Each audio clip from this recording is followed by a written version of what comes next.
Welcome to Magic on Tap, the Magic the Gathering and Beer Review podcast. I'm Jack. And I'm Xavier. And it's technically still spoiler season, so today we're going to be talking about Dominaria United spoilers and Dominaria United Commander.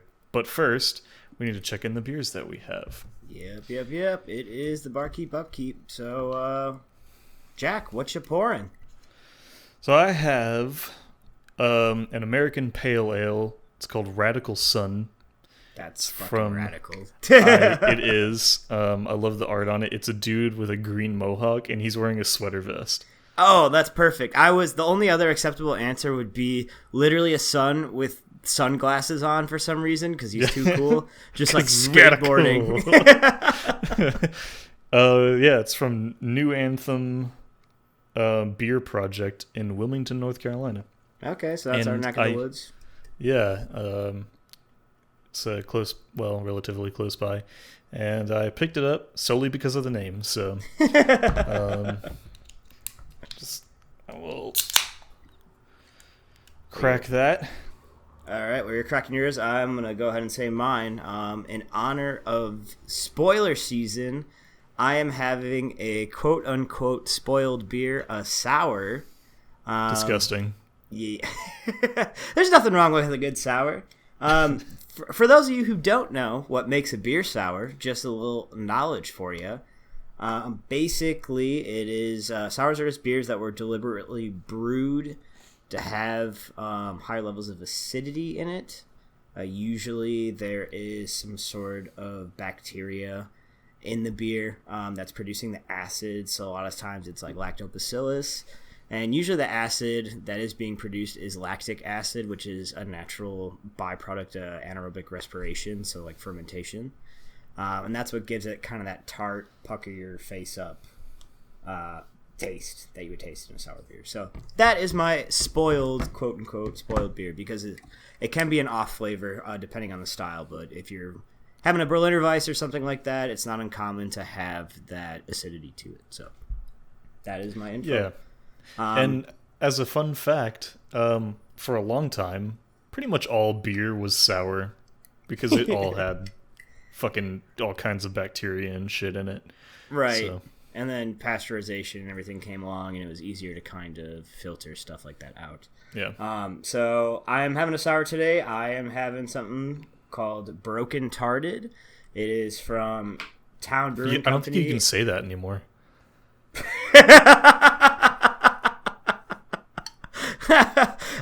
Yeah, I've heard that one before. Broken Tarded from Town Brewing Company here in Charlotte, North Carolina. It is a place that's very near and dear to Jack and I. So I'm gonna be busting that open. And then Jack, what's your first sip tasting like? It's solid. It's definitely recognizable as a pale ale. It's not like super hoppy like an IPA would be, which is good because I don't really like IPAs that much. So, yeah, real solid. And I have a 16-ounce can of it, so I can actually drink a whole thing, because I often end up not being able to drink a whole like IPA because it's just too much on the hops for me. Right. It's not like, it's a little bit malty. But it's got like a very light flavor, pretty much what you would want in an American pale ale. So definitely drinkable. I could see myself sitting out in the sun and drinking this. Yeah, right, like a Dale's or something. I think the pale ales are super approachable to a lot of demographics. They're just crushers, you know. You just sit back and toss them back whenever. The beer's drinking. My Broken Tarded is pretty good. It is a raspberry hibiscus sour. So very fruity. It is a session sour, so not really high on the ABV. It's sitting at 4.7. It's a crusher as well. Just something you want on a hot day, especially when the AC in your house breaks because the HVAC unit is from 1982 and you and your wife are trying to not pass out in your house. We don't even want to look at each other. Just been walking around each other, not trying to come into contact with anyone. Oh, you are disgusting. Yeah. Oh my God. I don't even have to walk in my house. I can slide on my own slick, disgusting body. Which there's just snail trails everywhere around here because we're just dripping wet. Our dogs are looking at us. They're trying to figure out the number for animal control so they can surrender themselves right now because it's so hot in here. So it's the kind of beer for that. It's the perfect beer for when you're dying of heat exhaustion. Yes, I will agree with that. I will occasionally drink a sour. I don't like go for sours very often, but Broken Tarded is definitely up there on the list. Yeah, and it's very approachable, I think. I'm not big into sours, so I really don't like when sours pucker my asshole. I don't need that in my life. That's not something I want. So this is very approachable. It's almost one of those beers for people that are like, I don't really like beer. And you're like, okay, we'll try this. And, yeah, that's what I always do when someone's like, I don't like beer, and they go to town, and I'm like, to Town Brewing, I should say.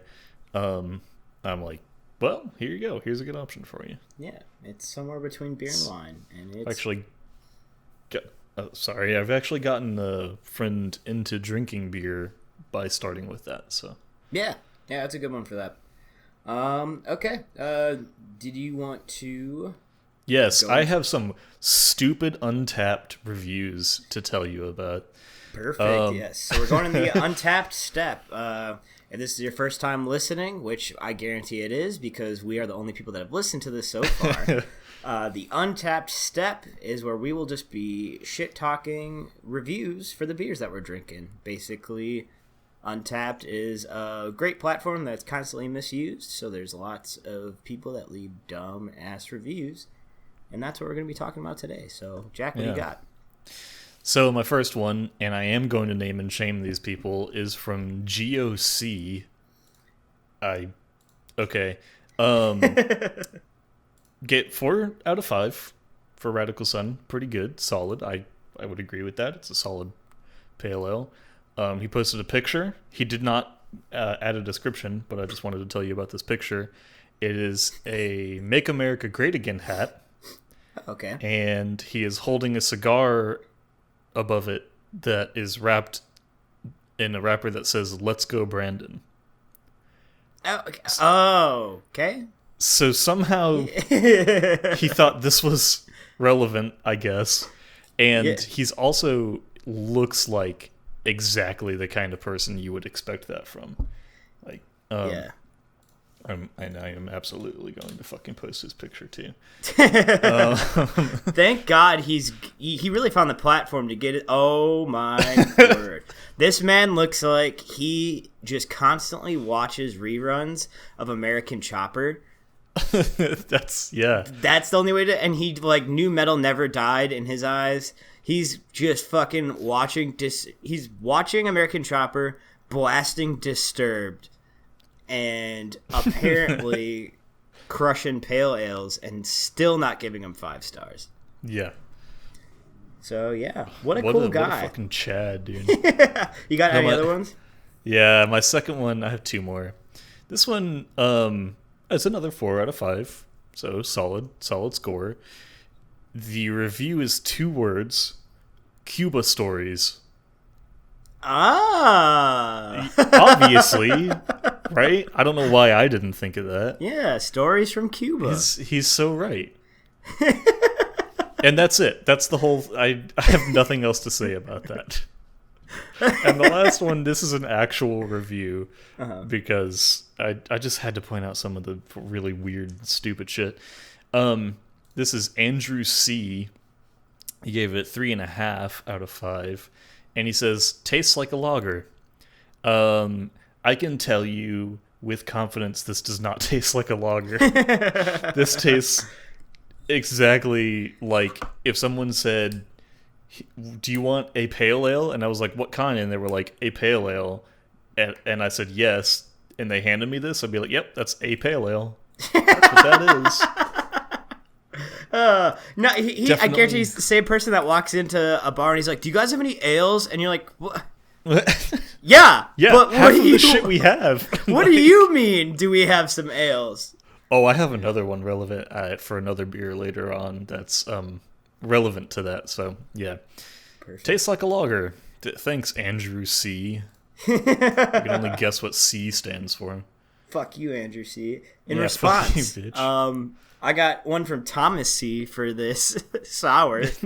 It is 4 out of 5 stars.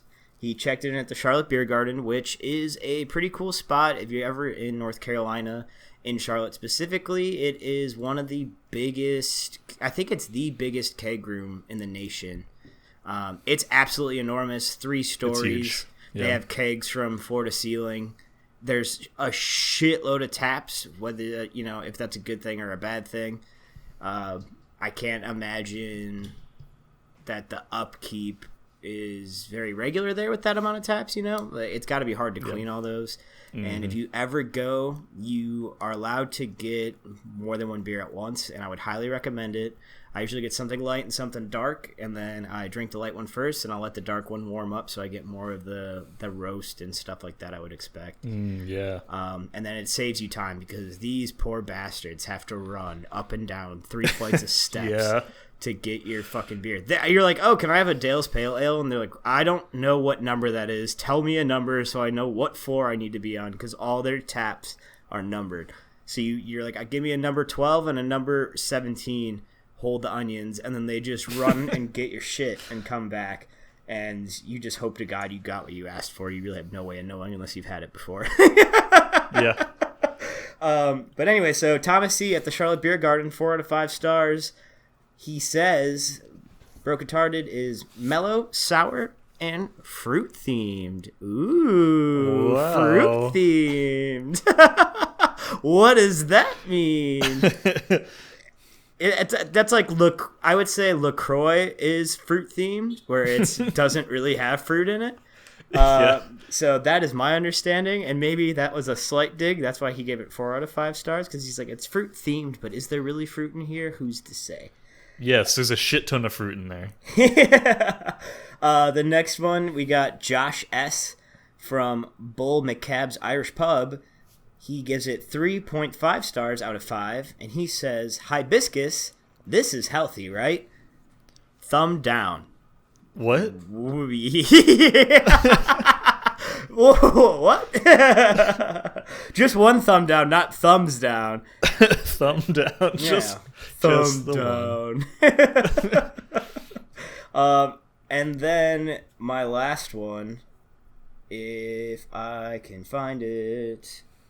What do we got? It says, these are my favorite reviews as well. I know what it is already. No, it's not I don't like the style. But it's Wilson B. Untapped at Home. This one is meh. Thin in the mouth and watery with just a hint of flavor. They played it safe and lost. 0.75 stars out of 5. Holy shit. Wait, hold on. Was he like drinking bleach before he drank that or something? It's watery and has no flavor? With just a hint of flavor. They with played just it safe hint of flavor. And lost. Oh my god. I don't think I would ever hear anyone describe Broken Tarded that way. Just a hint of flavor. That's like people drink that and they're either they really like sours and they're like, oh, that's really good, or they're like, damn, that's a lot. Yeah. Yeah, and I hate when people are like, this beer's meh. You're like, okay, like you couldn't put more. Why type anything? Meh, boo, meh. I did see one for one of my beers that was just meh. Yeah, I hate that sound. It's like, all right, fuck off. Yeah, shut the fuck up. Shouldn't you be body shaming someone on the internet because it's the same person? They're all the same shitbag. So that's what I got for right now for our Untapped step. Untapped is full of idiots.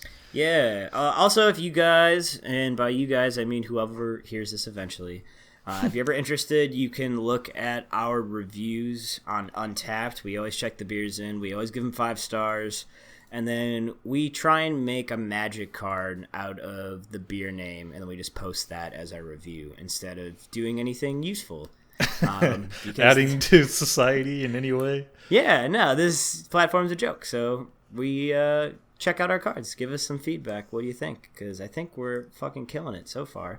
And you can check us out. We're at Magic on Tap on Untapped. So definitely check it out. But we usually post the reviews after the episode. I'm not going to try and figure out what I'm typing while Jack's yammering at me. So, if you got nothing else for the Untapped stuff, we can probably roll right into our first main. Yeah, that happens. Yep, we're talking Dominaria United today. So, what are your thoughts, feelings? Overall, I think it looks like a really cool set. I like a lot of the design. The flavor is really nice. It really does feel like, kind of a big fight between all of Dominaria and the Phyrexians. So there's some cool stuff going on with like factions banding together that wouldn't otherwise and stuff like that. Yeah.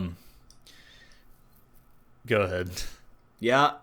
I'm good. I'm good. Yeah. I was gonna say, I obviously love Phyrexians coming back. Like we've said before, yes. we've been playing for over a decade now, and New Phyrexia was around the time we started playing. So it's a lot of mechanics, kind of the same mechanics. They're a little bit wonky, and we'll get into that more. Yeah, we'll talk about that. But very excited to see. I've always been a sucker for some Phyrexian shit. They're always cool looking. Yeah.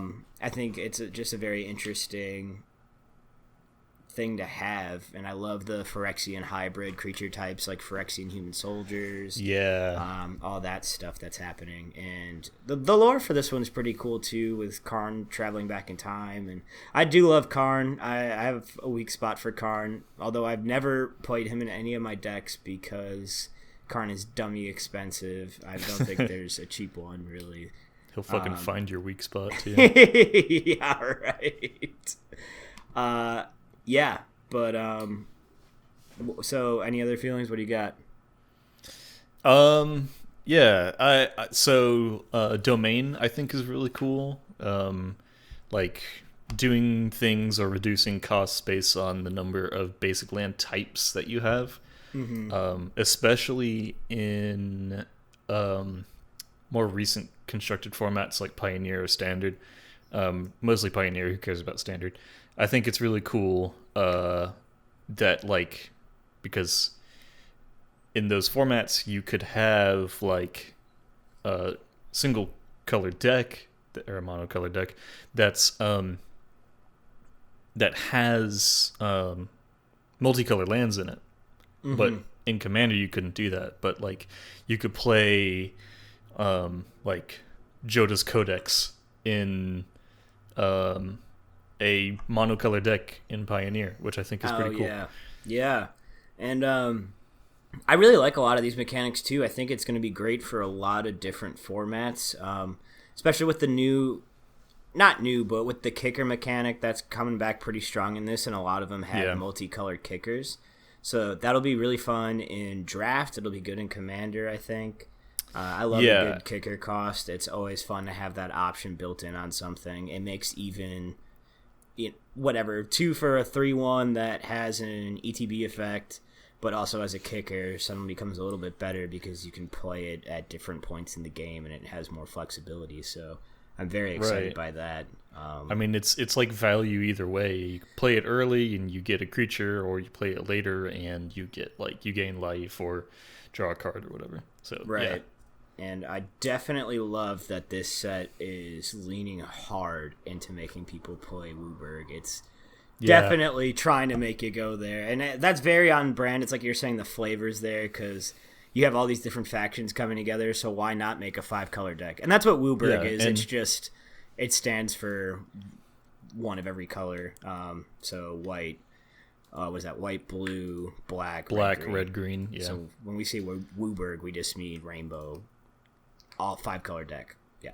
Yeah, and there's a bunch of references to the Coalition too, which is like, it has always been Wooburg themed. So. Right. But yeah, any specific cards that you were looking at this set that you think are just straight up power? Besides Karn? Okay, well, we should talk about Karn. Like, do you have it pulled up? I can read it off. Karn Living Legacy. 4 colorless, legendary planeswalker, obviously our boy. His +1, which is fucking insane, I think. Right? Is create a tapped Power Stone token, and that is an artifact with tap to add a colorless mana. This mana can be spent to cast a. This mana can't be spent to cast a non-artifact spell. So it's basically like a better treasure token with the caveat of it can only be used to cast artifact spells. Yeah. But you are gonna have Karn in a fucking artifact deck anyway. I sure am. Yeah, right. And then what you run? What are those twins? The Steely Snatchy twins. Oh, Gisa and Geralf. Yeah, so you run that, and then you throw in Mycosynth Lattice, which is well, what do we got? Mycosynth Lattice. I always forget how much it costs. It's 7. A 6-drop artifact. Yeah. All permanent artifacts all permanents are artifacts in addition to their other types. All cards that aren't on the battlefield, spells, and permanents are colorless. Players may spend mana as though it mana of any color. So you just make everything artifacts, and now you have a artifact that got shit out by a planeswalker that can just be used for mana for anything.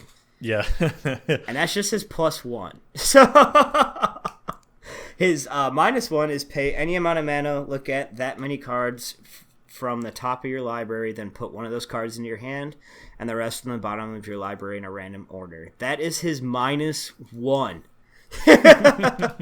And his -7, if you ever get to do it, it doesn't even really matter.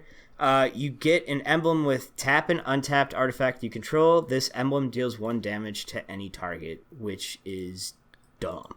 Yeah, I mean, I recently built a colorless deck that's artifact based, and so I could just tap any unused artifacts that I have and fucking fuck everybody over.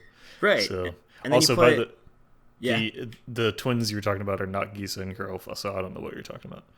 Oh, fuck. I'll have to look it up. They're blue and white and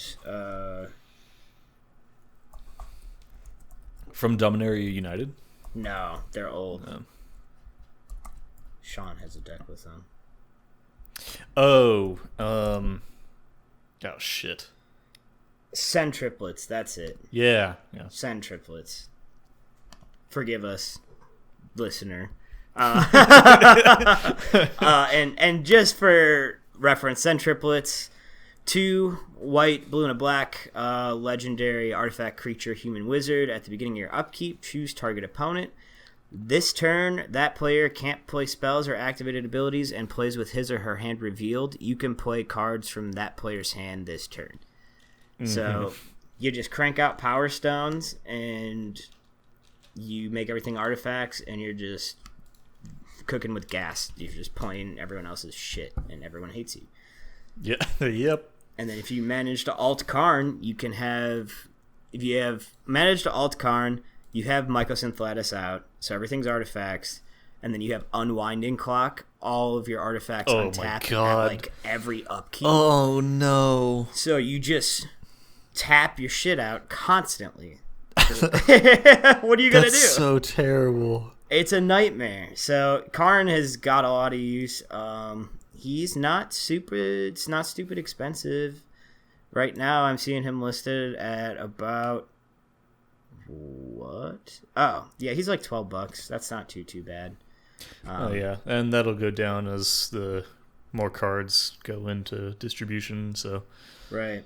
So we got Karn. You excited about anything else?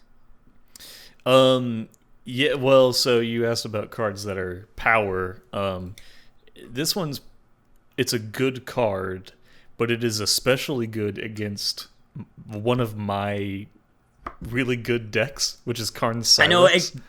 I know exactly the card you're talking about. So I have I have a Crick Son of Yawgmoth deck, which basically lets me spend black mana as Phyrexian mana, so that's pay 2 life instead of paying the black. And Karn Silex says that players can't pay life to cast spells or to activate abilities that aren't mana abilities. So that just completely shuts down that entire deck. It also has pay X and tap to exile Karn Silex, destroy each non-land permanent with mana value X or less. Activate only as a sorcery, but I mean, that's like a better disc, basically. Yep. I mean, and even better because it destroys planeswalkers. Oh, shit. I didn't even think about that. Yeah, Karn Silex is going to be really, really good and played in Standard, I think, especially with all the Defilers that got printed. Yeah. And, I mean, Phyrexian shit in general, they're always trying to do the Phyrexian mana thing, so... Yeah. And for those who haven't looked or don't know, the Defilers, there's one in every color. They're Phyrexian horrors, and they give whatever color they're in basically Phyrexian mana options. So, for example, Defiler of Flesh is 2 black and black for a 4/4 Phyrexian horror with menace. And then, as an additional cost to cast black permanent spells, you may pay 2 life. Those spells cost 1 black mana less to cast if you paid life this way. This effect reduces only the amount of black mana you pay. So that's kind of, we mentioned it before, but this is just like really, really weird Phyrexian mana. I can't figure out how it's different from Phyrexian mana at all. It isn't, but it's just weird that they didn't just, like, it's like they went out of their way to not have to put Phyrexian mana cost on cards, and instead they just gave stuff this ability. You know what I mean? It's like, like, why didn't they want to put Phyrexian mana on? Right. I don't know if they thought that people would be confused by it, because, I mean, I guess we haven't seen Phyrexian mana in a while. Yeah. Did they... maybe they said they wouldn't print any more cards with Phyrexian mana or something? And then they just, like, they're like, shit. Yeah, I don't know. Technically, it's not Phyrexian mana. Right? So I don't know what that's about, because, like, and it's a wall of text. Yeah, like, it's they so couldn't much just put, for, like, you may pay Phyrexian green to cast permanent spells rather than green, or whatever. Yeah, and I feel like so that does the same thing that Crick does that you were talking about, but they have that text so streamlined. It's way fat, like, it's so much smaller. It's not this huge fucking paragraph. Yeah, I don't know. It's weird. I mean, I'm sure there's a reason. Yeah, I can't imagine there's not a reason. And they usually think of stuff, right? Wizards has never just done shit and they're like, oh, wow, that's wrong, but whatever. That doesn't happen. Oh, yeah, never.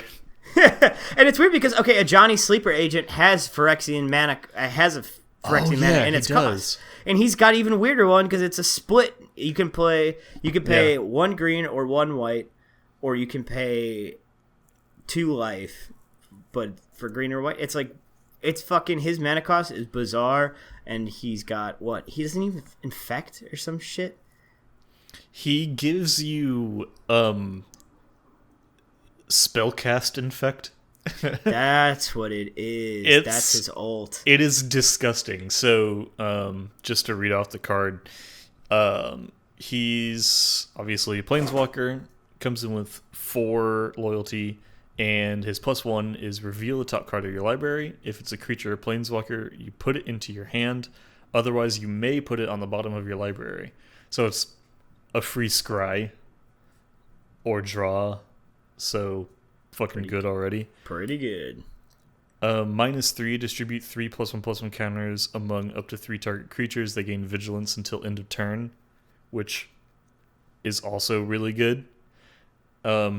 But his ultimate is the most disgusting part. So for -6, you get an emblem with whenever you cast a creature or planeswalker spell, target opponent gets 2 poison counters. Yeah. What? 2 poison counters, not even 1. You have spell infect, and it's whenever you cast a creature or planeswalker. Like, jeez. What the fuck? Yeah. This is for 4 or 3 if you want to pay 2 life, 3 mana. Yeah. What is that? You have to get him up to 6, but like if you have creatures to block with, yeah, it's crazy. And he wouldn't be that bad if he was, if he was in colors that didn't let him proliferate or something. But he totally he's in green and white, so you can proliferate all fucking day. You're just gonna get your counters up faster on a Johnny, and then you can proliferate poison counters on people. It's insane. Yeah, I do think it's very funny that the mana cost ability thing he has with the Phyrexian mana is just called completed, and I love that. Have all of the completed planeswalkers have that? Let's see. I don't know. Oh, there's only 2 still, right? Tamiyo does have that, yeah. Yeah. Oh, Tamiyo. Anything else you're like super excited about? It doesn't have to just be power. Yeah. Excuse me. I as you know, started planning a basically everything costs Wooborg deck a while ago. I think it was like 6 months ago, and I was like, oh, there aren't enough cards that actually cost all 5 colors. Well, that's changed. So to the point where they've actually released a deck, or I guess will release a deck that is based on everything costing 5 colors. So yeah, there are a few from that deck. Jared Carthalion, this is from Dominaria United Commander, but he is Wooborg for legendary planeswalker Jared, which is hilarious. He's just a guy. He's just like a fucking dude. Yeah. He enters with 5 loyalty. He can be a commander, and his +1 is create a 3/3 Kavu creature token with trample that's all colors, which is fun. -3, choose up to 2 target creatures. For each of them, put a +1/+1 counter. Oh, sorry. Put a number of +1/+1 counters on it equal to the number of colors it is. Yeah. For 2 creatures. So if everything in your deck costs Wooborg, it's like...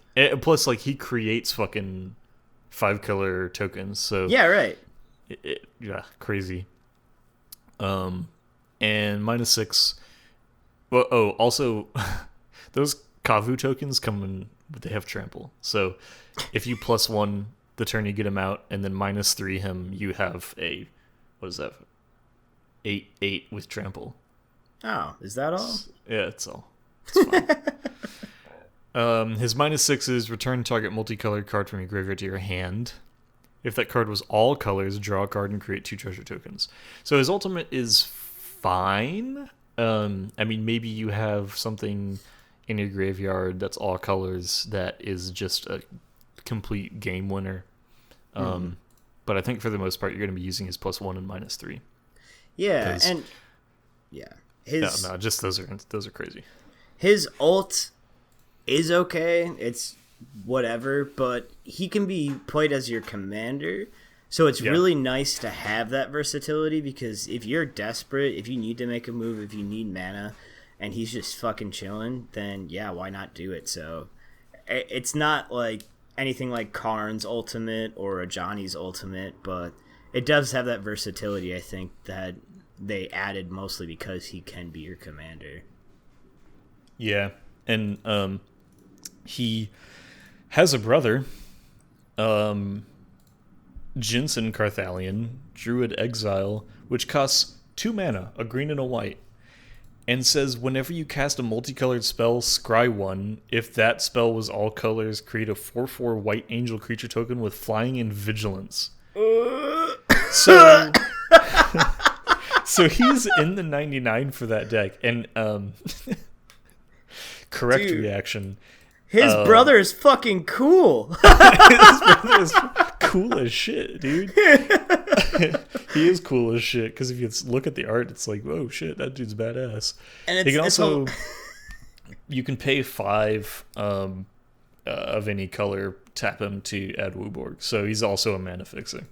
Which is just like, oh my god. And so the Command Zone podcast, they talked about using him as the commander instead, because he's technically his commander identity is still Wooborg. So for 2 mana, you get your commander out, and then any multicolored spell you play, it doesn't have to be all colors, you scry 1. And then if it is all colors, you create a 4/4. Like, I almost agree with that, but on the basis of principle, I think I'm going to keep a 5-color commander. Yeah, well, that's just because you want all the 5-color things. And then we got a new Joda this time that's actually fully Wooburg in his cost. Yes. I'm looking at him right now. He is Wooburg. Legendary creatures you control get +X, where X is the number of legendary creatures you control, which I literally thought I just feedback looped myself when I said that, but that is really what that says. Yeah, it is. Whenever you cast a legendary spell from your hand, exile cards from the top of your library until you exile a legendary non-land card with lesser mana value. You may cast that card without paying its mana cost. Put the rest on the bottom of your library in a random order. Yeah, that's dumb. That's super fucking dumb, dude. That's so dumb. Especially when Captain Sisay exists, and that's another Wooburg legendary creature-focused commander. So it's just, that's so dumb. It is. And like, it also turns out that just like a lot of the Wooburg stuff that I will be playing in this deck are legendary, so that is just insane. Yeah, it's super insane. And then there's something very funny about hard casting a Progenitus and then having Joda just machine gun out literally anything. And for those who don't know, this is going to come up multiple times because I love Progenitus. That magic card is just so funny to me and is baffling. Everyone that reads it the first time has to usually look up to see what it really means. And this is Progenitus. It is Wooburg, but it is double Wooburg. So you need 2 white, 2 blue, 2 black, 2 red, 2 green. Right? Not something that anyone's ever trying to pay. He's usually not ever hard casted. It just zip zop zoop falls onto the field. But hard casting one, pretty fucking funny. He is a legendary creature, Hydra avatar, protection from everything. If Progenitus would be put into a graveyard from anywhere, reveal Progenitus and shuffle it into its owner's library instead. So truly, like, the only way you can get rid of Progenitus, and I'm almost positive about this, I've looked it up so many times at this point, the only way you can get rid of Progenitus is by countering it or making someone discard it out of their hand.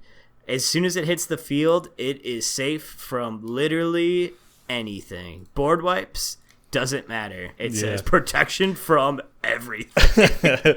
But even then, like, it says if it would be put into a graveyard from anywhere. So if you counter it, it still goes back in. It still has protection from anything. It still does. So, and it's got, like, it's a 10/10 also, and the flavor text just says, the soul of the world has returned. And the art is dope. It's just it's like a huge Hydra in the mist that you can kind of make out. And I love this card. This was, somebody's child drew this forever ago, and then it just got made into a Magic card. That's my headcanon. Progenitus is pretty fun. I think the only way I can think of, if for Progenitus to leave the game fully, would be like a non-targeted exile, like Extinction Event or something. Because it has protection from everything. So even non-targeted stuff, it has protection from spells. You know what I mean? So it doesn't matter. Does that still protect it from? Yeah, it protects it from non-targeted exile. Yep. Jesus Christ! Wait, no, not sacrifice. No, if it comes from, it's basically protection from spells, right? So that's, if you read it like that, protection from spells. It doesn't matter what the spell does; it's still a spell, right?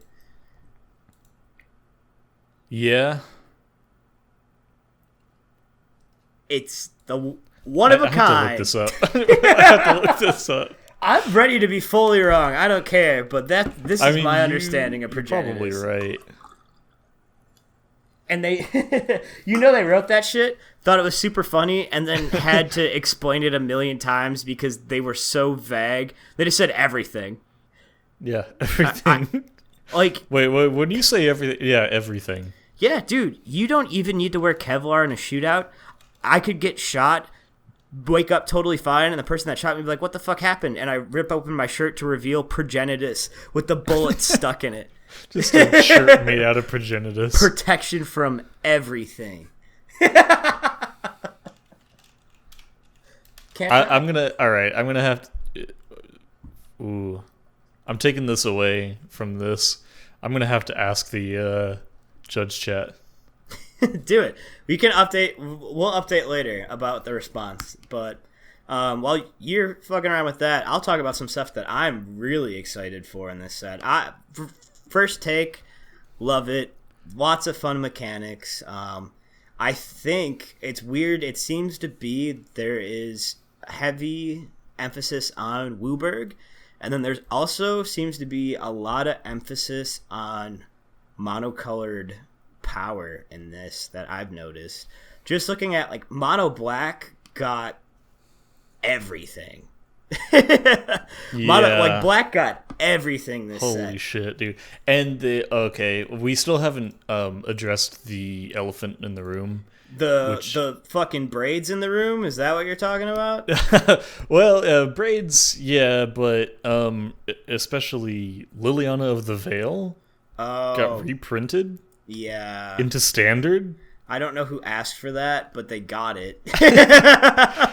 They're really trying to get people to play standard again. They are, yeah. I really think so. And I think if you... Excuse me, burping. That's, you know how we be. Always be burping. Maybe. I think Phyrexia in this whole plane is really great for getting people back into standard and interested in standard, because that's when I first started playing. We were playing standard and I loved it. I would still play standard of New Phyrexia. Well, not standard, but 60 card decks. Yeah. Because it's just fun, man. It's just fucking fun. I love New Phyrexia so much. That block has got to be one of my favorites of all time. And followed by another one of my favorites, fucking original Innistrad block. So like, oh my god! Yeah, I heard that. I think I heard completed. That hit the wall. Original Innistrad was so cool. Yeah, fucking badass. Yeah. What were we talking about? Update, by the way, to the Progenitus conversation. There's a ruling from 2009, which is when Conflux was originally printed, which is what Progenitus was originally printed in. It says Progenitus can still be affected by effects that don't target it or deal damage to it. Are you fucking kidding me? So it's not that good then. If you hardcast that, you're pulling yourself. I told you, protection from everything does not protect from things that don't target it. All right, well, we can honestly say that there's always going to be a point in every episode where I think I'm so fucking right, and then I'm just going to get proven wrong, and I'm just it's the theme. Always going to swing for the fences. Baby, you can count on it. I'm ready to be wrong, because one of these days, I'm going to be fucking right, and it's going to feel so good. Hasn't happened yet. Yeah, ask my wife. She knows all about it. I'm constantly wrong. But my elephant in the room, braids. The braids reprint. I love braids. Braids is hilarious to me. I almost wish we could have gotten. We could have got. Fuck, I hate words. I wish we would have received a braids of a different color, but it really makes sense for this set to be black. Braids Arisen Nightmare, which is dope. Legendary creature Nightmare. It's your fucking nightmare. She says that at the beginning of your end step, you may sacrifice an artifact, creature, enchantment, land, or planeswalker. If you do, each opponent may sacrifice a permanent that shares a card type with it. For each opponent who doesn't, that player loses 2 life and you draw a card. 3 for a 3/3. It is 1 and 2 black. This is obviously great for an Aristocrats deck. For those that don't know, Aristocrats, basically you're just sacrificing little baby nothing creatures that do a whole bunch of shit. Usually there's lots of death triggers involved. So Braids is great as a commander for an Aristocrats deck. It's pretty much made for that. You can keep the field clean or whatever you want. You just have to have the cards to sack and get rid of other people's shit. And the card draw is real nice. But yeah, this Braids obviously is just them backtracking and trying to make a playable version of Braids Cabal Minion, which we all know is banned from Commander. And if you didn't know, now you know. Yeah. Why is that? I wonder why. What does Braids Cabal Minion say? Let's take a look. Oh, it says at the beginning of each player's upkeep, that player sacrifices an artifact, creature, or land. 4 for a 2/2. You just have to fucking do it. I wonder why that would suck. And it's legendary, so it can be your commander. It can totally be your commander, yeah. Oh, weird. So it's like if you didn't make a deck around that card, you're just gonna get fucked from jump. Yeah. So, new Braids, great. Mono black power. I'm definitely looking at making a mono black deck, but with a shitload of Dominaria United cards.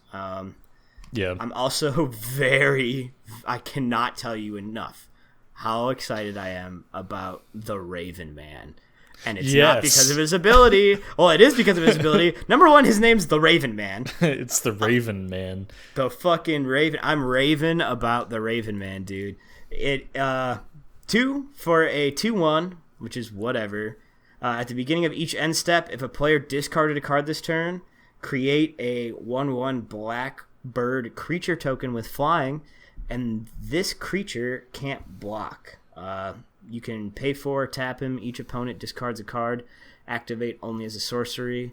Don't really care about the tap ability. More interested in the static.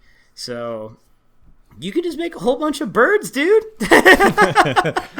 He's the Raven Man. Yeah, and that's great. You could do a mono black discard Aristocrats deck because he's making 1/1s that can't block, so they're perfect fodder. For whatever death triggers you want. And then... Is there a good death trigger card that you might want to... that causes the death trigger? That causes the death trigger? Or I wonder. Yeah. Oh, could it be the other mono black thing we were just talking about? Braids? Yeah. Yeah. Ooh, you have Blood Artist in there too, and then now everyone is losing... If they can't sack creatures, they're losing 2 life, but then they lose another life because you had to sacrifice a creature from Blood Artist, so everyone's losing 3 life. There's also, this one's not mono black, but Ellis Ilkor Sadistic Pilgrim. Have you seen that one? What does he do? He is 2 mana, a white and a black for a legendary creature, Phyrexian Core Cleric. He's a 2/2 with Death Touch, and whenever another creature enters the battlefield under your control, you gain 1 life, and whenever another creature you control dies, each opponent loses 1 life. Oh my god. So, I saw someone... Yeah, 2 mana. Okay. I saw someone say that Wizards is trying to get them to make an all Blood Artist deck.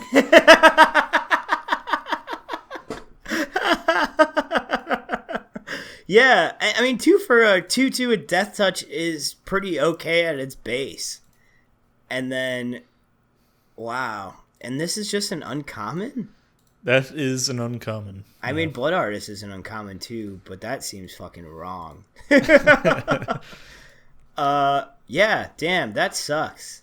I mean, it's good, but it's disgusting. That's what I meant. Disgusting. Thank you. We got our Praetors back. Very excited. Let's fucking go. Speaking of mono black, we're just gonna keep this train rolling. Sheoldred, the Apocalypse. I mean, mono black wins in this set, so. Oh yeah. I mean, mono black is pretty hard to contend with. Not so much Commander. It's a little easier to beat, I think, if you're in a 4-player format.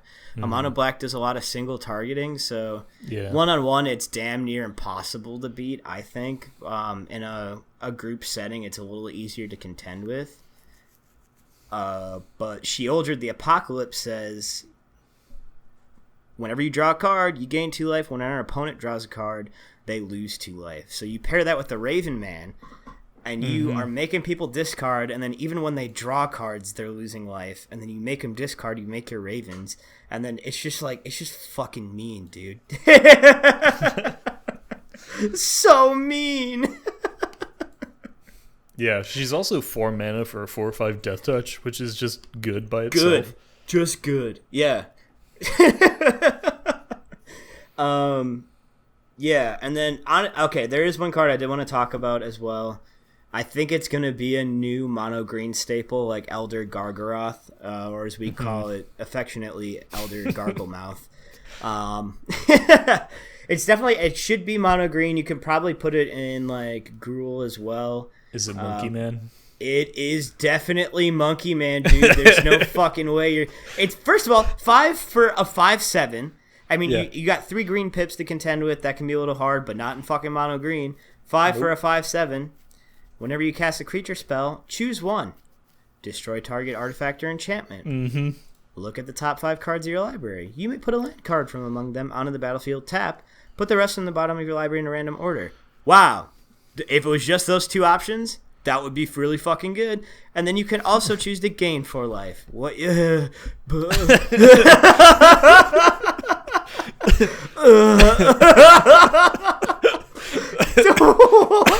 I heard that splatter too. Yeah, what the fuck? Why? They're like, oh, mono black is looking too good. We can't forget about our favorite child. Yeah, like, and it's not even the only like insane mono green card in here too, because we've already mentioned Defiler of Vigor, but there's Leaf Crown Visionary, which what is does that do? 2 green for a 1/1. Says other elves you control get +1/+1. I hate it already. Whenever you cast an elf spell, you may pay 1 green if you do draw a card. Oh, no. Because elves needed to fucking be better. Yeah. Oh, Dude, my 1 mana fucking elf mana dork wasn't good enough. I want it to be a 2/2 for 1 and also draw me a card. Oof. Unnecessary. Awful. I hate it. Dude, and they reprinted the fucking powerhouse that is Sunbathing Rootwalla. Yeah. 2 for a 2/2 with domain. You pay 4 until end of turn. Sunbathing Rootwalla gets +1/+1 for each basic land type among lands you control. Activate only once each turn. They tried to nerf my boy. But that lizard is a good fucking lizard, dude. It is a good point. At some point, they have to print enough Rootwallas to make a fucking Rootwalla deck. They do. Is there one of every color already or no? No, it's just green and red.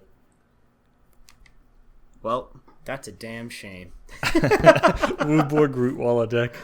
Somebody at Wizards is pushing to print more Rootwallas, and I love them for it. It's the same person that is on the slide printing 2 or 3 turtles every set and like 2 or 3 frogs. It's the same guy. Yeah. Like, we know what you want. Yeah. Oh god. Yeah, you better believe I didn't miss these fucking frogs that got printed. Specifically the best boy frog, the one with the most insane name you've ever heard. Urg Spawn of Turg. Urg Spawn of Turg. And he's 2 black, 1 green, weird mana cost. Urg Spawn of Turg. His power is equal to the number of land cards in your graveyard. At the beginning of your upkeep, look at the top card of your library. You can put that in the graveyard if you want. It doesn't want to say, what is that? It doesn't want to say Surveil 1. It's just doing it in the long way. It should just say Surveil 1, because then we could have got flavor text for your boy, but they were cowards and they didn't want to have to make something up. It's like, we can't think of something cool enough for this guy. No, and then you can pay Gogari, so 1 black, 1 green. sack a land and you gain 2 life. So he obviously pairs very well with the Gitrog monster, which is even more flavor because he's also a frog. Gitrog, if you don't know, you should know. It's 3 colorless and Golgari, so black and a green. For a legendary creature, Frog Horror, he's got Death Touch, he's 6/6. At the beginning of your upkeep, sacrifice the Gitrog monster unless you sack a land. You may play an additional land on each of your turns. Whenever 1 or more lands are put into your graveyard from anywhere, draw a card, which is pretty fucking good. Yeah, it's pretty good. So, fucking Experience Urg is just made to go with Gitrog. And as much as I love having the 3-color frog deck... Yeah, you think so? You think it's time? I might have to make, Gitrog my boy. I don't know. But then I don't have Dave Grolnock anymore. Oh. I will be slightly upset, but I would understand. Yeah. Any other cards you want to bring up for the set? On the note of frogs, slightly related, there are new Viashinos. There are exactly 2. However, there are 4 cards with Viashinos in the art. Okay. But I'll just talk about the 2 actual Viashinos. There's Rivaz of the Claw, which is red, black, and 1 for a legendary creature. Viashino Warlock. He's a 3/3 with Menace. And tap to add 2 mana. Whoa. Mana. Tap to add 2 mana in any combination of colors. Spend this mana only to cast dragon creature spells, which is really good in a dragon deck. But I have a Viashino deck. That doesn't help me. No. Once during each of your turns, you may cast a dragon spell. My God. Jesus Christ. I'm just going to roll with it. You may cast a dragon creature spell from your graveyard. And then whenever you cast a dragon creature spell from your graveyard, it gains, when this creature dies, exile it. So, really great in a dragon deck. I don't have one of those. So... No, you have all the makings of a dragon deck that you just won't make. I don't have a commander for it. You have fucking Tiamat! I do. No, fuck you. I'm not... I don't know. Oh, maybe I'll Fine. make it. Yeah, those cowards won't just give us a Viashino tribal commander. Just give the people what they want. I know. Everyone has been asking for a Viashino commander for the past 2 years, and Wizards won't print it. Yeah, trash. Give the people what they want. Trash tribal. That's what they want. Trash. I love trash tribal. Dude, who doesn't love trash tribal, dude? Okay, also, can we talk about, this is really the big one that I haven't addressed yet that I really needed to. The glow up of the century, our boy, fucking Squee the Dubious Monarch. He's here! God, yes. He made it! He's back. He started from the bottom, and now he's here. And do the art where he's just like lounging, like, yeah, I'm dubious as fuck. I'm the king. He also has the most confusing ability text I've seen in this set. Our boy costs 3 for a 2/2 with haste. He's legendary creature, Goblin Noble. He's here now. Whenever Squee Dubious Monarch attacks, create a 1/1 red goblin creature token that's tapped and attacking. Classic goblin shit. You may cast Squee Dubious Monarch from your graveyard by paying 3 colorless, 1 red, and exiling 4 other cards from your graveyard rather than paying its mana cost. That would imply that I could just pay his mana cost, or I could pay something that sucks even harder. I don't understand. What do you mean? It is kind of confusing, isn't it? Right. It's like you're giving me the option. Do you want to pay more and have to get rid of more shit, or do you just want to pay his mana cost? But that's not what it really means. It means you have to pay for and exile for. But don't say rather than paying its mana cost, because I want to pay his mana cost. It's only fucking 3. And it's Squee. Yeah, I feel like paying just his mana cost would make sense. That's how he's always been. It's because usually he's 2 red and colorless, and like that kind of sucks to pay, so they're fine with you paying 3. So to make up for that, they make you pay 1 more colorless, which paying 4 and paying 2 red and colorless, I think, is probably about the same mana cost when you think about it. In terms of playability. Like, mono red, it's annoying as fuck to have Squee Dubious Monarch in because you would rather just pay the 3, you have the red mana sitting around. You only have red mana. But, you know, if you're playing a 2 or 3 color deck, I would rather eat it on a 4-drop cost than try and come up with 2 red mana to play fucking Squee. Yeah, I don't like that they made him bad. He's not good. I mean, he's always been fodder, right? Yeah, he is. But like, he comes back, so like, Squee always comes back. Fucking boomerang. Yeah, well, not if he's the fucking Dubious Monarch, because then you have to exile 4 cards, and you're on turn 3, and you're like, I have 1 card in my graveyard right now. Unless you're playing Gobos, where it really doesn't matter what dies, and even then, you don't really want your goblins that have names to die, right? You want the little 1/1s that you're shitting out to die. They're the fodder. I don't want the big boys to die. Don't kill off my Warchi for my Krenko. Yeah. Yeah, I'm. You might notice this, but I have been one of those people that have played Commander with a Goblin deck. I love Goblins and everything they stand for. Also, by the way, he does have his little pet in there. He does! He's sitting on the throne, dude. They made it. I mean, He's immortal, right? So I would hope eventually he does something with it. Yeah. It's also, kind of... I want to say that Squee being immortal canonically was done as a joke. Like, the person that made him immortal did it as a joke. Yeah, they totally did. I love it. It's we purposely taught him wrong as a joke. Yeah. That's a little Kung Pao for you. If you haven't seen Kung Pao, stop listening to this and please go watch Kung Pao, and then we can laugh about it together. Yeah.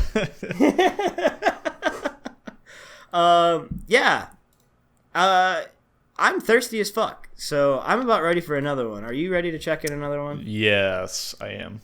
You could go first if you would like. I will go first. I have here EOS Hefeweizen from Nebraska Brewing Company. Okay. So I think it's just a pretty normal Hefeweizen, so we'll see. All right. I am going to have the fucking revered classic staple of Wisconsin. This is not a High Life, I promise you. It's not a High Life. It is Craft High Life Spotted Cow. Anyone that knows anyone from Wisconsin or has been to Wisconsin has had a spotted cow or has heard about it, because that's all anyone drinks out there. If you're not drinking Miller, you're probably drinking a spotted cow. It's from New Glarus. They are from New Glarus, Wisconsin. Their claim to fame is that they only sell in Wisconsin. So all these little bottles have cool little logos. It is Wisconsin state outline with a thumbprint on it, and it says only in Wisconsin, which is all people from Wisconsin like to talk about is Wisconsin, so that's why it makes so much money. Do you have you got thoughts on your first sip of that bad boy? Well, I did the thing or rather I didn't do the thing that we tell people to do when you buy singles of beer, which, by the way, buy singles of beer and the cards. Yeah, always buy singles. Except for Dominaria. I mean, this looks pretty fun. Buy packs. It does, yeah. Well, okay. Dominaria United's... It's got a lot of good shit. Maybe buy packs for Dominaria United. It's pretty good. But, so, I went and bought singles to try new stuff, of course. And, didn't look at the date that it was canned. Oof. So, this was canned, what is that, March? May 12th, 2021. Ooh, that's the killer. Yeah. Hefeweizen's not known for aging gracefully. This is a sour now. Hey, spoiler season, baby! Spoiler season. It's If we have one out-of-date beer, then is it really real? Yeah, I don't know if I want to drink this now. What are you going to rate it on Untapped? Oh, what am I gonna rate it? Yeah. It's still gonna be a 5. I know it is, boy! But I can read a stupid Untapped review. Or in this case, kind of just weird. It's from Tyler P. And his comment is, actually, you know what? There's not even a rating on this, which I didn't know you could do. He says, pool party Trav Pat. Ah! Yeah. You got any other ones or just the Classic. No, just the one. So, because I love Spotted Cow, in the sense that I grew up with it. Oh, let me tell you what it tastes like. I didn't even have to try it because I already know. It's just in part of me. I know the taste of Spotted Cow. It is a farmhouse ale, so nice and light. It is a riverboat fucking floating down the river on a raft, going to the brewer's tailgate kind of beer. It's a lawn mowing beer. She's nice and light. She doesn't have a lot of pomp to her. She just is who she is, and we love her for that. Some of my favorite reviews that I found. We got not one. This is why I love it. So we have a check-in from Clayton M. He didn't write any words. He gave it 5 stars. The reason he has made this list is because he checked in 5 spotted cows, no words, all 5 stars in a 3-hour period, which means he bought a 6-pack, and every beer he killed, he checked in, gave it 5 stars, and then just cracked open a fucking other one. What a fucking Chad. Yeah, I know. And I'm like, damn, you even finished a 6-pack. You can watch his progress. I can literally see how many beers he had that night from his check-ins, because he just went right down the line. And then we have another check-in from Robert F. out of Foxy's House Beer. It says 3.75 stars out of 5. Classic, the PBR of Wisconsin. And that's how you know he's not from Wisconsin. Wait. Because PBR is, in fact, the PBR of Wisconsin. Maybe it's a joke. I don't know. Maybe. His life sounds like a joke. Going on to Jacob S. Checking this in from Der Rothskeller. This is my favorite review I have found, maybe to date. It's definitely in the top rank of reviews. 4 out of 5 stars. Jacob S. has to say, I commute here from my house, which is fucking sick. Also, fuck a boat DUI. That shit should be legal. I ain't even got a motor. Only life I'm threatening is my own. And Ethan and Allie, but they're worthless. And that's it. Oh my god, I love that guy. Jacob S., you seem like you're down to clown, dude. We should hang out. Yeah, call us. Yeah. Well, I'm gonna go ahead and crack my last beer here because I don't want to drink that sour Hefeweizen. I guess. What? Say what you want to say. What you mean? I said what I said. You fucking heard me. I said I guess. All right. Well, checking in your beer. Yeah. I have here House Oktoberfest. I love a good Oktoberfest. From Edmund's Oast Brewing Company down in Charleston. Highly recommend if you're ever in Charleston. They're great. They also have food, which is just really good.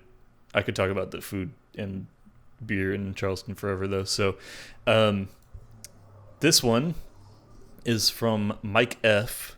And he says, not sweet enough. Tastes like a dull pub ale. Oh. So I want to know why this dude is expecting an Oktoberfest to be sweet. Yep. If go fucking drink a spiced ale, you bitch. And is it an Oktoberfest or is it like a fest beer? Does it say? It says Oktoberfest. Okay. Yeah. Martzen style is what it says. So. Yeah. Yeah. This guy also gave it 2.5 out of 5. And I would say, Mike F, go fuck yourself. You're a bitch. Yeah, if you want something sweet, go drink a Wee Heavy. Like the one I had on the last episode, that was dope. That I definitely checked in. I don't know how coherent my check-in was, because I don't think I really ate. 3 beers in on an empty stomach, yeah. Yeah, you know. Yeah. Oh my god, I can barely hold on to my glass because of the condensation that my glass is producing, and also the condensation my human body's producing, because it's so fucking hot in here, dude. I'm dying. Oh, is it hot? Is it hot over there? Yeah, I have no HVAC, my friend. It's just muggy. Ooh. MUGGY, muggy. Okay, so we got our beer. I think we're ready for our second main phase. I have another stupid Untapped review to read. So this one's from Chase. Checked in at Clock Tower Tap Room and Billiards. He gave it 3.5 out of 5. And he says, very lager smell. Flavor comes in like a lager too. Weird. But mellows out more malty, not bitter. I don't think this guy knows what a lager is. Isn't it a lager? It is a lager. It is a lager. It's a Märzen lager. Yeah. So you're not wrong. So he's right about that. Flavor comes in like a lager too. Correct? Weird. Much lager. Wait. You lost me. Mellows out more malty. It's a lager. You just described the exact style, you fucking not bitter. You fucking what? I mean, you're killing it. He is killing it. So he didn't say anything wrong. I just don't know.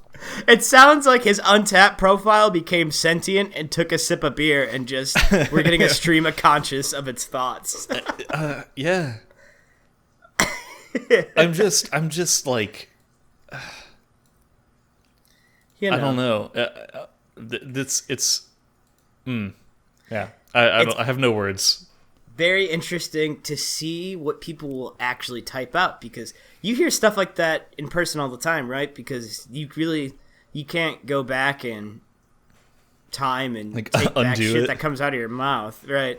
Unless you're recording it on a podcast and then you edit it out later so you don't sound like an idiot, which we haven't done yet. So no, we're not editing out any of the fucking idiot moments.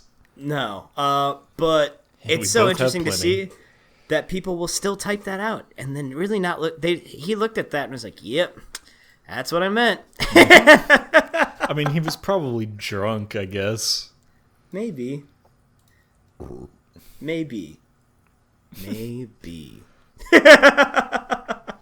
Anyway, that's all my Untapped.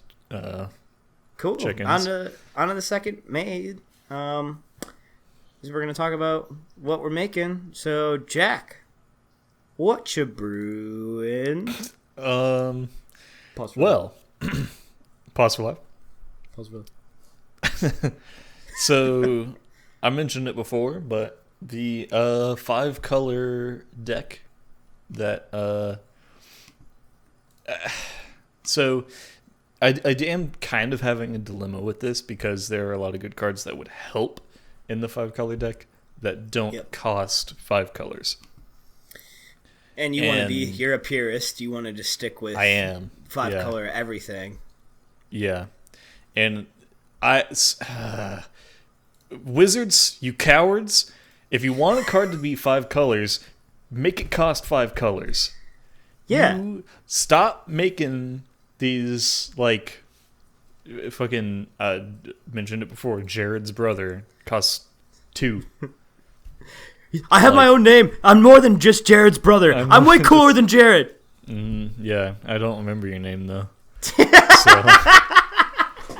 But they had that one Kyodai, which is like, it's a 5-color commander, but it just costs white.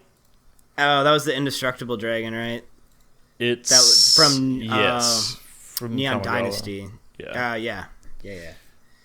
So like, Wizards, you cowards, print 5-color creatures. that actually cost 5 colors. Dude, give me a 5-color frog. Can we just be done with it? Yes. We all know that is the end result. That's what we're all trying to work towards, is a 5-color frog, and they won't do it. Yeah, give me a Yargmoth. What is this? Is that his name? Yargle. Give me Yargle. Yargmoth. Yargle progenitus, where it's like... Oh my god. A frog came along and ate one of his spawn and became... like Turbo Frog.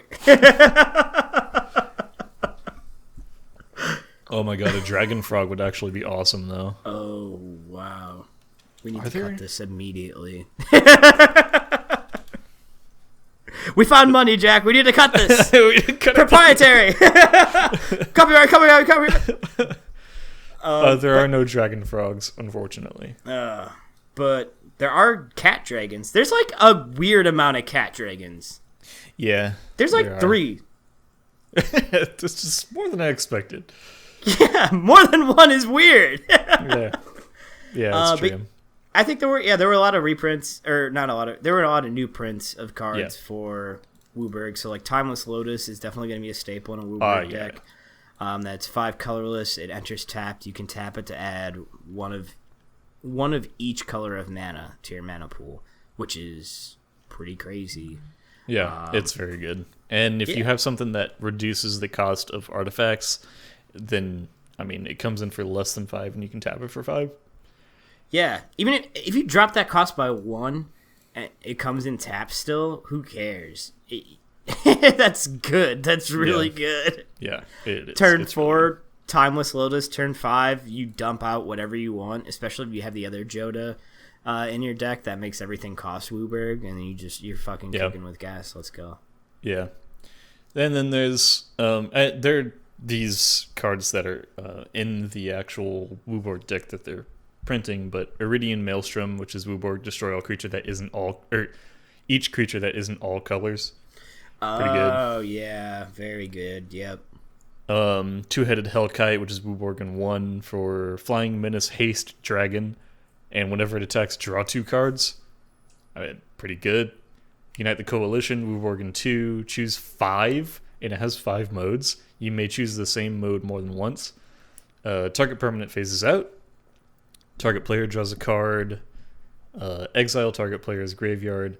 Unite the Coalition, deals 2 damage to any target, which seems underpowered compared to the rest of them. And destroy target artifact or enchantment. Although I guess it's not underpowered because you can choose it 5 times, I guess. Right. So you can destroy everyone's fucking artifacts, like phase out a bunch of shit. Like it's pretty cool. Oh, I forgot to mention it's an instant, so that's pretty cool. You can also copy it. So insane if you can copy it, if you can pull that off. And then there's Primeval Spawn, which costs 10 mana, but oh yeah, it's Wooburg and 5. But it says it's a 10/10 creature avatar, of course. If it would enter the battlefield and wasn't cast, or no mana was spent to cast it, exile it instead. I like that, because you can't just cheat it out for nothing. Vigilance, trample, lifelink, and when it leaves the battlefield, exile the top 10 cards of your library. You may cast any number of spells with total mana value 10 or less from among them without paying their mana costs. So that works for flashing it too. But then if it would enter, it gets exiled if you flash it. So yeah. I guess it doesn't really work for flashing it, but you could maybe return it to your hand, play it again for reduced mana cost or something. Yeah. Oh, you can return it to your hand with Jared. Yes. Yeah. Yeah, and whatever. Even like hard casting for 10 isn't the end of the world anymore, especially when you could have a mana rock that taps for fucking 5. Yeah. Or when you have Joda out, if you are willing to bend your personal rules and play something that technically doesn't cost Wooburg, you could have Joda out, and then suddenly its mana cost is 5 and not 10. It's just one of every color, so you get to cast him for... Yeah, that's true. Essentially free if you tap that rock. Right. It's not free, but you didn't have to tap any actual mana to do it. And also, I mean, in that deck is I'm gonna have to have, oh shit,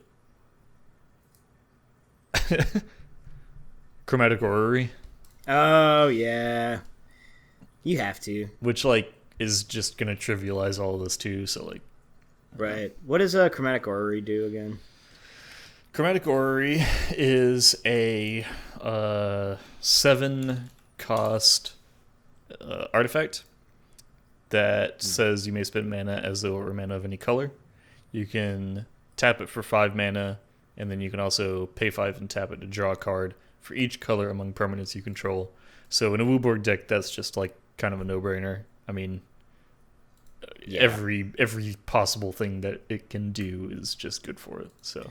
Right, that's been a staple for a long time. Yeah. In Commander in general, Chromatic Orrery's always been around since it's come out. Yeah, well, a long time. I mean, since Core Set 2021, but yeah. Which it seems like longer. I don't know. It does. It feels like forever. I've heard about Chromatic Orrery always. Yeah. Yep. So what, Xavier? Yeah. What you brewing? I'm brewing a fucking Raven Man deck, dude. Yeah. Dominaria is probably the first set since Neon Dynasty where I really see using a lot of the cards that came out in this set to actually make a deck with. You know what I mean? It's just very fun. I think it really appeals to... It's good in Standard, and it's still good for people that aren't as competitive like you and I. Yeah. Not that we're not competitive, we're just not cutthroat.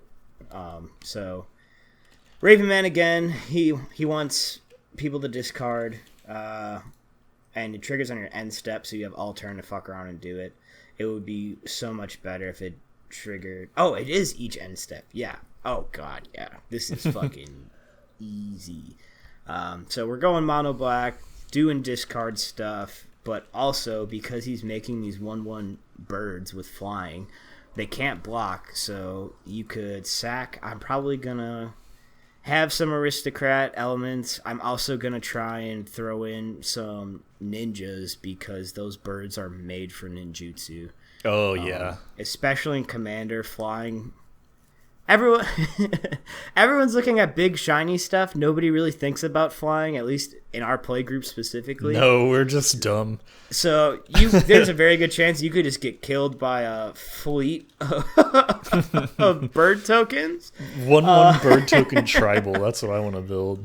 Yeah. But the ninjutsu aspect, I think, is something that should be really easy to do. And will work really, really well with these guys. Mm-hmm.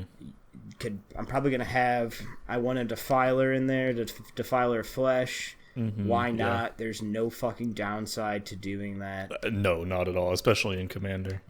Right. And honestly, this is just a very nostalgic deck for me because when I started playing, the first pack I ever opened, I pulled a Kozilek Butcher of Truth.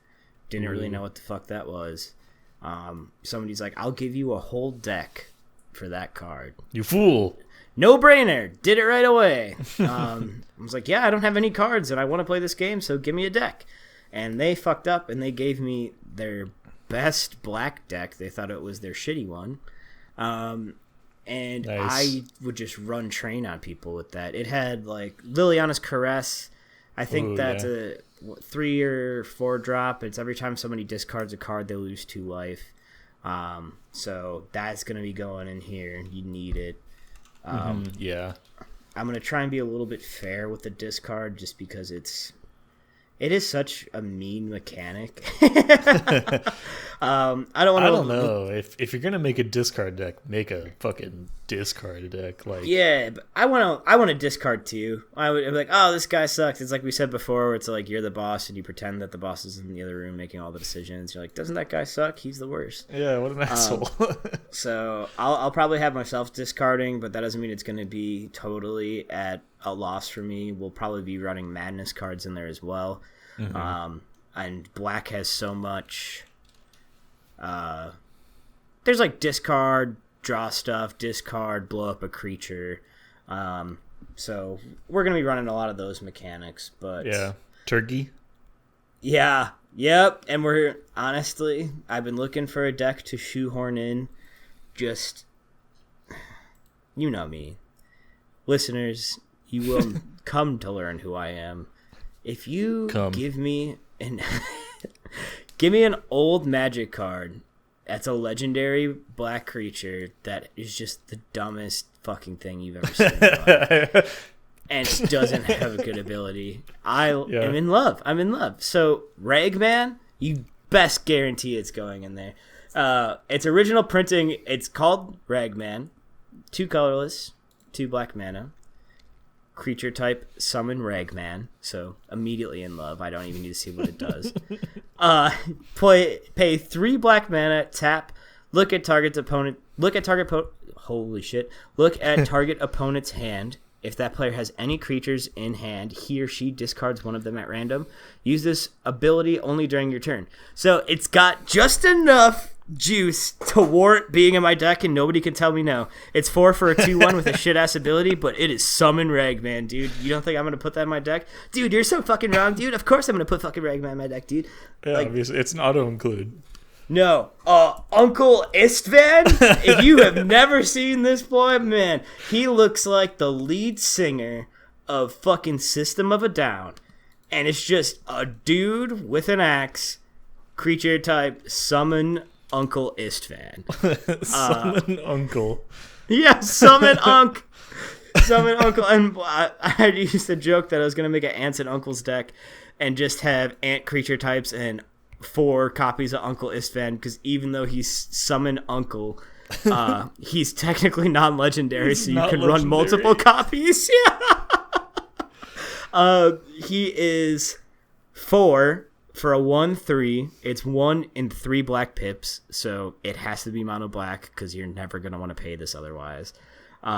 Prevent all damage that would be dealt to Uncle Istvan by creatures, which is pretty cool. He's just on the cusp of being totally unplayable.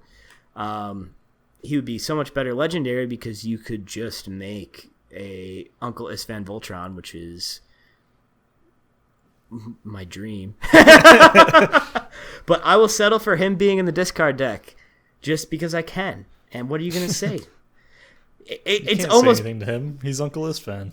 You can't, and it's better that he's in that deck, because if I make everyone discard stuff, they're not going to have anything better to play. So you can't stop this little 1/3 from doing his thing.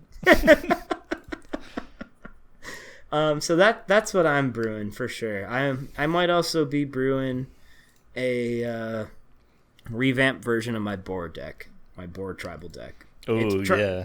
Tribal in the sense that all my creatures are boars. There's nothing that boosts boars. But with Raga Draga, Gorgut's Boss, which is just the most unhinged name I've heard. There's one dude that's making like Urg, Spawn of Turg, and fucking Raga Draga, Gorgut's Boss. Raga Draga is, however, the like most gruel name I could probably ever think of. Yeah. Raga Draga and what? That's just a good name. Raga Draga and that 2-drop legendary that was getting cheated out with, was that Bard class? Oh, yeah. What's his name? He's ridiculous too. Doesn't matter. Anyway, Raga Draga, Gorgut's Boss, is a human boar. So we have affectionately been calling him Mana Bear Pig in honor of his ability. The one that you can cheat out with Bard class is Targnar. Targnar. That's fucking... Yeah, dude, that's gruel as shit. Targnar. It's just like convenient sounds somebody accidentally made with their mouth. So, Raga Draga, each creature you control with a mana ability gets +2/+2. Whenever a creature you control with a mana ability attacks, untap it, which is insane. Whenever you cast a spell, if at least 7 mana was spent to cast it, untap target creature. It gets +7/+7 and gains trample until end of turn. So you can tap you could tap your shit in your main phase and then attack, still get benefits. You can tap your shit second main phase, so you can attack with it, and then it untaps because of his ability, and then you can tap it for mana in second main phase. Like, there's so much versatility.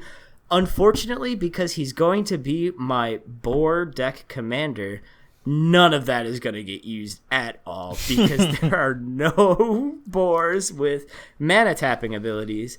I'm playing him because he's a human boar. Because it's funny.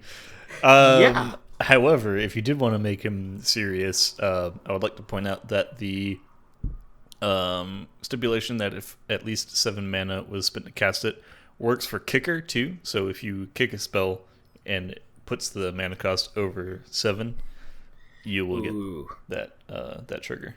That's so good. It could be like a pseudo. There's so many elf mana dorks. You could make like a pseudo elf tribal with just mana dork elves. I don't like it. I don't like it. I don't like the words you're saying. So I'm not really. I have a bunch of fucking drafts of decks, as you know, but I'm not planning on building anything new. But I do want to build something around Hazazon or Hazazon. I don't really know how to say it. Shaper of Sand. I sent you this card, I think. Yes, Sand Tribal, Papa. Yes.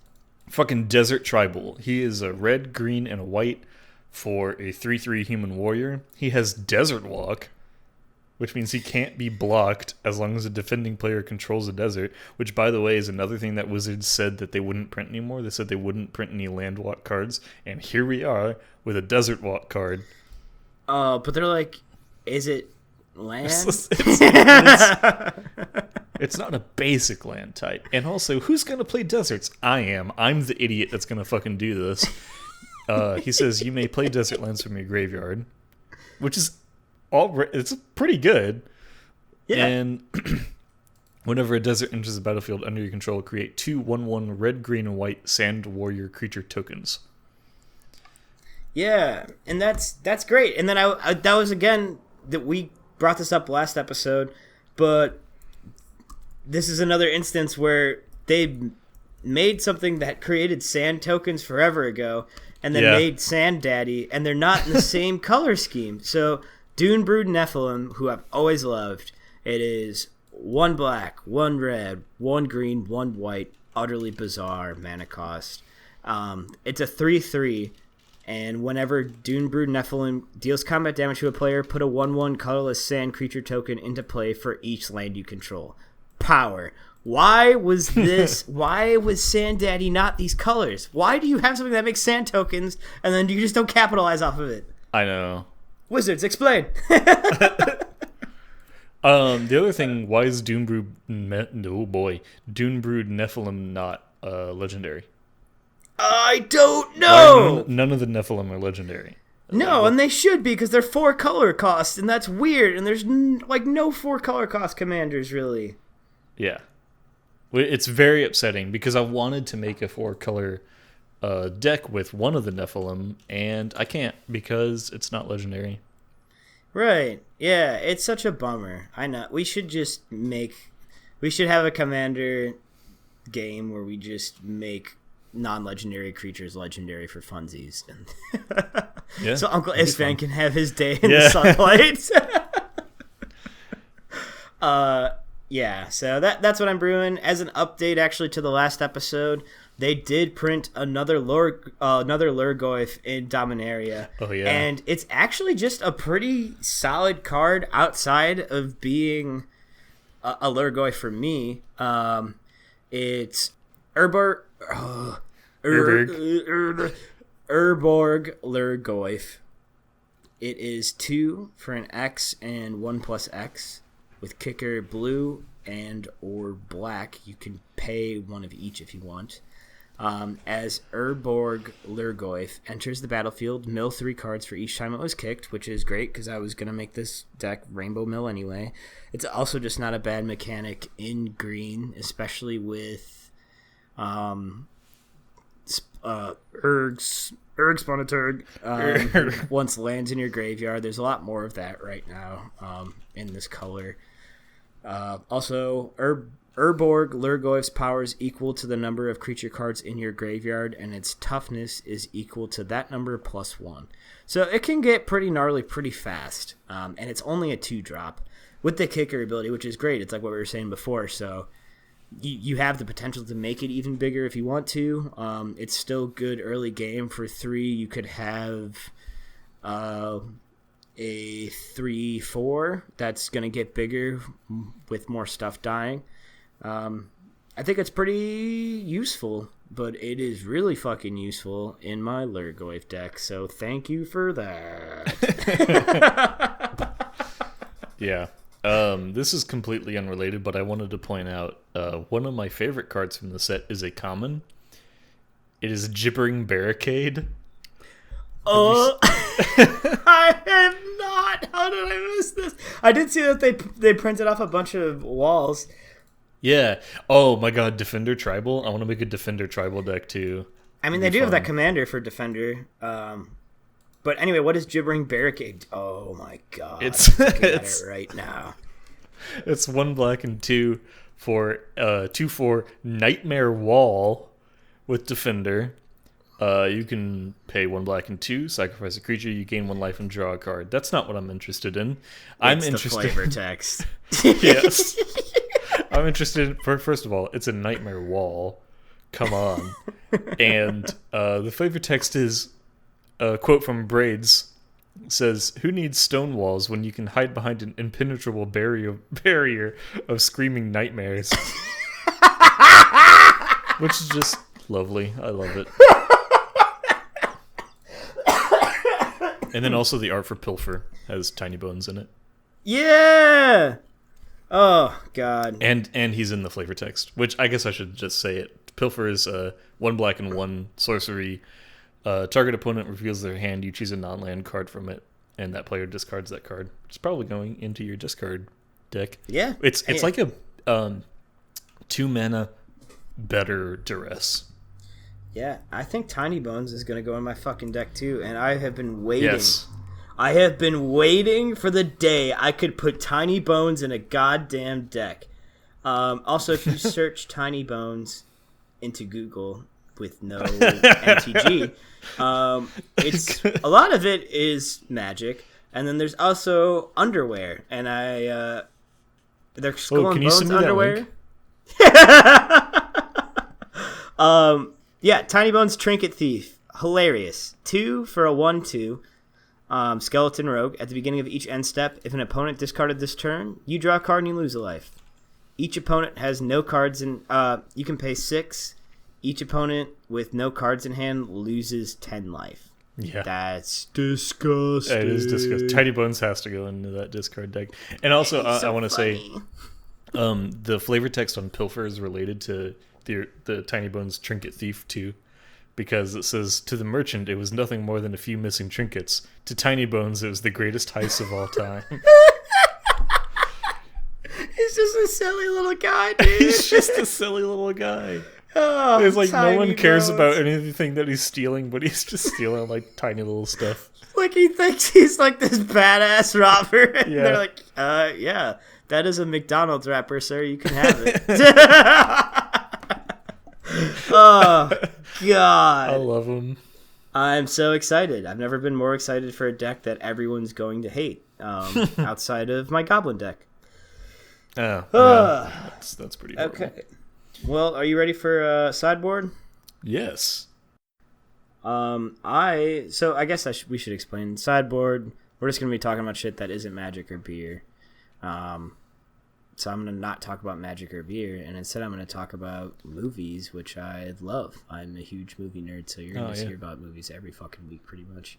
I went and saw Bullet Train in theaters. Oh, that movie is pretty good. It was really? A lot of fun. Yeah, had lots and lots of fun with it. Brad Pitt was really good in it.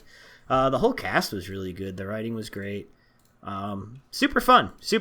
We've been really chumped lately going to the movies. It seems like every movie I've seen in theaters up until this one has been disappointing and not worth the time.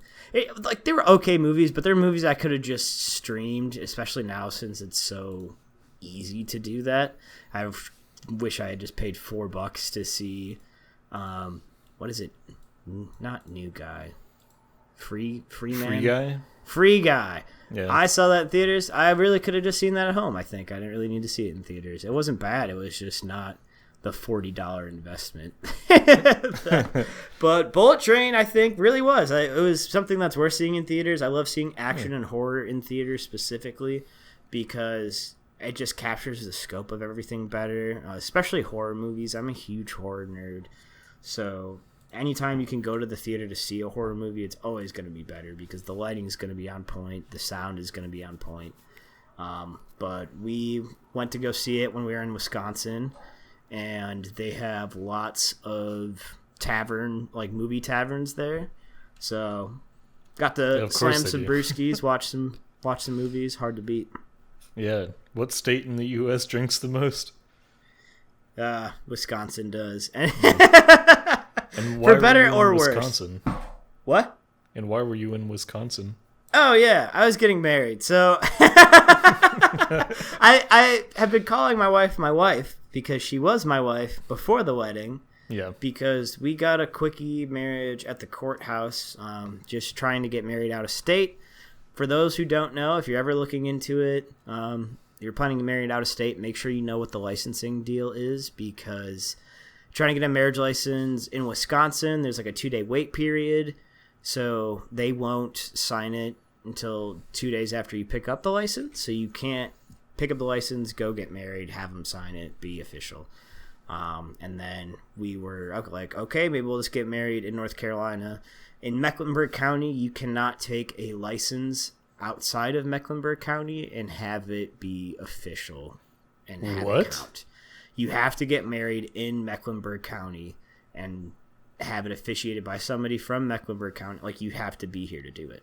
So it was just easier to get it done here. Then we didn't have to fuck around with any of that. We could just have our day. So kind of a last second thing we did. We've been planning this wedding that was in Wisconsin for over a year, and by we I mean me, my wife. Yeah.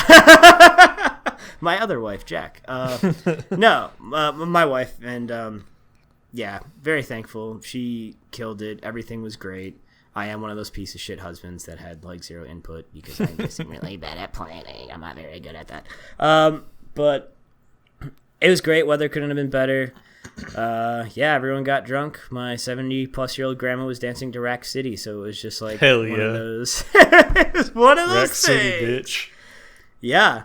But that's why I was in Wisconsin, and I don't really need an excuse to go there outside. Congratulations. Oh, thanks. Oh, wow. Oh, it was an honor just to be nominated. I'd like to thank the Academy. I do have one more magic-related thing I want to say. Yeah. Have you seen Shadowrite Priest?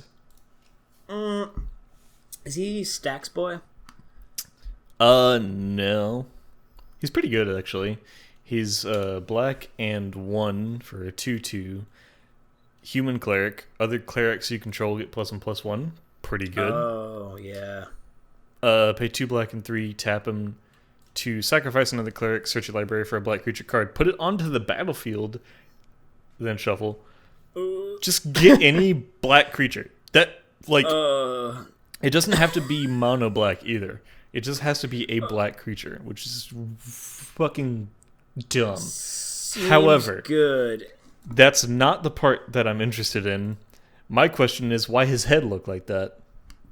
let me take a look. Oh, whoa! Because that's a big brain move, dude. And yeah.